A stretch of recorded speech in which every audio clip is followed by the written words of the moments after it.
Halo, assalamualaikum. Waalaikumsalam. Ya, dengan ibu siapa di mana? Ibu Desi di Pangkalan Balai, Sumatera Selatan. Ibu Desi, ya silakan ibu langsung pertanyaannya. Ini Ustaz, saya mau bertanya kan. Silakan ibu. Saya punya 2 anak yang mau tamat sekolah. Iya. Sedangkan kami mau menyekolahkan ke tempat ahli sunnah tak mampu ya. Kalau kami cuma sekolah biasa itu, apakah kami berdosa gitu ya? Saya menamakan apa yang kita dengarkan tadi dari salah seorang muslimat, yang kita dengarkan bersama dari saudari kita seorang muslimat. Saya pribadi menamakannya jeritan Nusantara.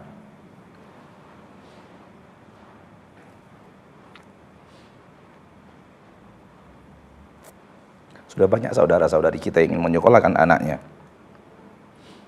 di tempat yang dia percaya bisa mengajarkan sunnah Nabi SAW yang sahih. Tapi mereka tidak mampu untuk itu.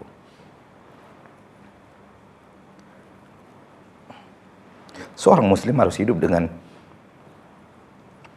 penderitaan saudaranya. Karena Nabi SAW mengatakan,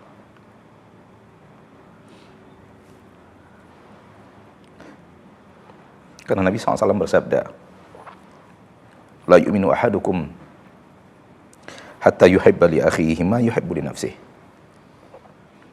Tidak akan sempurna iman kalian sampai kalian mencintai untuk saudara-saudara kalian apa yang kalian cintai untuk diri kalian sendiri.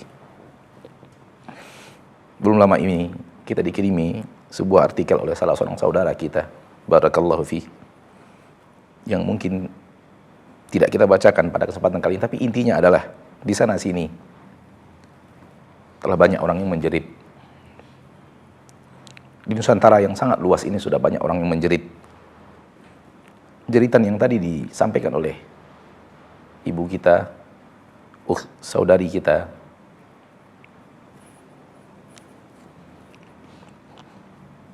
dan sungguhnya kepada Allah kita memohon agar Allah memberikan kepada kita taufik untuk peduli kepada mereka.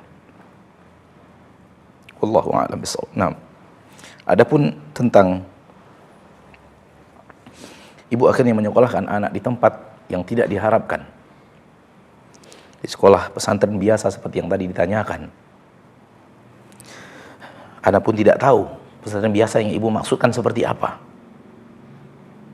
yang diajarkan di dalamnya, apa yang diajarkan di dalamnya. Apabila yang diajarkan di dalamnya sesuatu yang menyelisihi sunnah Nabi SAW, ibu tahu itu jangan campakkan hatimu ke dalam hati anak-anakmu ke dalam hal yang akan memusuhi sunnah Nabi tercinta SAW. Namun apa maksud pesan biasa seperti yang ditanyakan? Pun kita tidak bisa menjawab karena tidak terlalu detail dalam pertanyaan.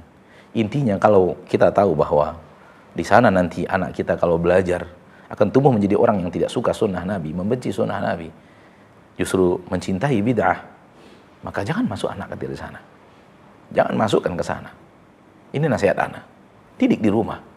Didik dengan kemampuan yang Allah berikan kepada kita.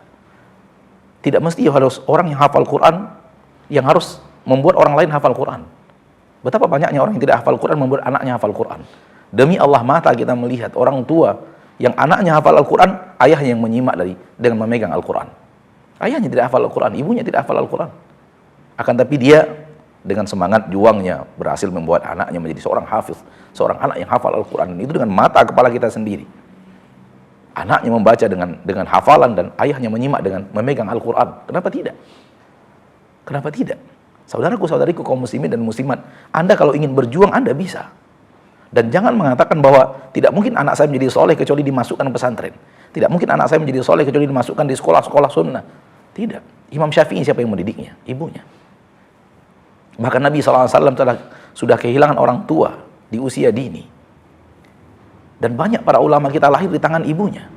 Dengan izin Allah tabaraka wa ta'ala Rabbul Izzati wal Jalalah. Kalau ibu mampu berarti ayah lebih mampu lagi. Karena lelaki diberikan kemampuan yang lebih daripada kaum wanita. Namun permasalahan kita sekarang ini, seolah-olah kalau anak kita tidak dimasukkan pesantren, nggak mungkin jadi orang saleh. Ini suatu hal yang harus kita lawan, suatu hal yang harus kita bunuh dari cara berpikir kita. Apakah pesantren menjamin orang alumni semuanya jadi orang saleh? Tanpa mengurangi rasa hormat, tanpa mengurangi rasa apapun kepada semua pesantren.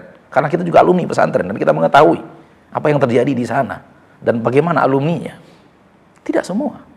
Dan apakah ketika anak kita tidak di pesantren itu artinya anak kita pasti menjadi orang yang tidak saleh? Tidak, demi Allah. Tidak, demi Allah. Kalau kita bersemangat, kita nasihati, kita bimbing, anak tergantung bagaimana kita mewarnainya. Dia adalah kertas putih, bagaimana kita menulis di atasnya. Maka tulislah tulisan-tulisan yang bermakna dalam hidupnya. Wallahu a'lam.